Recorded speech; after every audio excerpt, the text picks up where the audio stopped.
Yes, back again. So wanted to just do a quick video on budget for round one. So I've been asked about some budgets. I'm going to go into this further in later episodes, but I thought I'd just do a quick little short one. So you need to take into account engine rebuilds, if you're replacing the pads, rotors, bearings, fluids, all that type of thing, really to get a true sense of budget. You're probably spending, oh God. I don't like doing all the math stuff, you know what I mean? I don't write all this stuff down as much as I probably should. Basically, to do round one, I didn't have to pay for any accommodation because Sandown is the closest race meeting, and I can stay at my dad's factory, which is 15 minutes away. So there's no accommodation costs for round one for me. Petrol, it's probably about an hour from where I live, and then the trips back to the factory.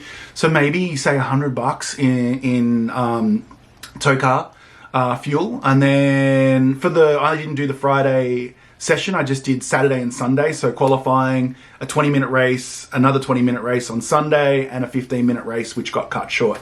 So I probably went through about 60 to 80 litres of E85 race fuel, which is about between $2 and $2.50 a litre. I did put a set of new tyres on, which was $2,000 from Kumho.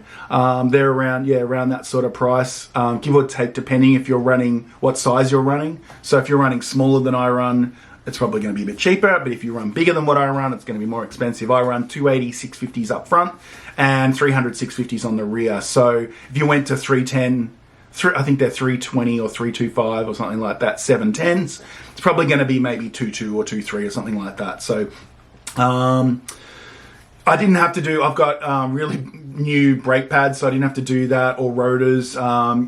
So my brake pads are around about $600 to $800 a pair. Rotors, I use 370Z off-the-shelf rotors on the front and 350Z fronts on the rear off the shelf again. So they're about $1,000 a pair as well, give or take. They're just one single piece, they're not two piece, not floating, nothing fancy. I wanted to keep it simple. Oils, Penrite. Penrite. So Penrite look after me, thankfully, so I didn't have to pay for any of that. But engine oil, I think, is about $70 or $80 for, I think it's 5 litres. So, and I usually need one and a bit of one of those. Yeah, I'm trying to think of what else. Entries for round one were $550 for the 2 days. The price has gone up, unfortunately, but that is also due to Blendline TV covering it. So all the competitors, as well as the clubs, chip in to help cover those costs. And frankly, if you saw round one, you would say it's money well spent on my side of things because I got fantastic coverage. Thank you, Blendline TV and Victorian State Race Series.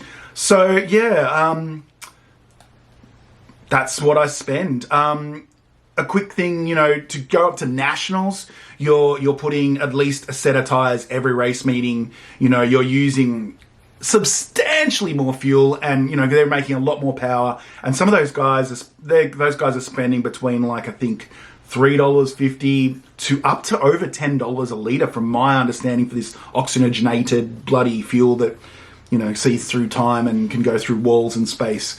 But yeah, and also, the engine rebuilds are significantly more. Everything's way more, and we can do a video on that. But for me, I budget, if I'm putting tires on, I probably budget about $3 or $4 grand for a round. If I'm not putting tires, it's probably more about $1,500 to $2.5 grand a round, and that's with accommodation within Melbourne, within Victoria, I should say. Obviously, interstate rounds, it's more because you've got more costs with your tow vehicle fuel expenses, and if you need to stay at multiple hotels on the way. But Victoria, yeah, I think you can get away with, around about, I'd say $2,000 a round on a fairly strict budget on a mid-pack, rear pack, low horsepower. When I say low horsepower, I mean under 450 horsepower. I've got 400. Yeah, but if you want any specifics, just let me know, and I'll post them up.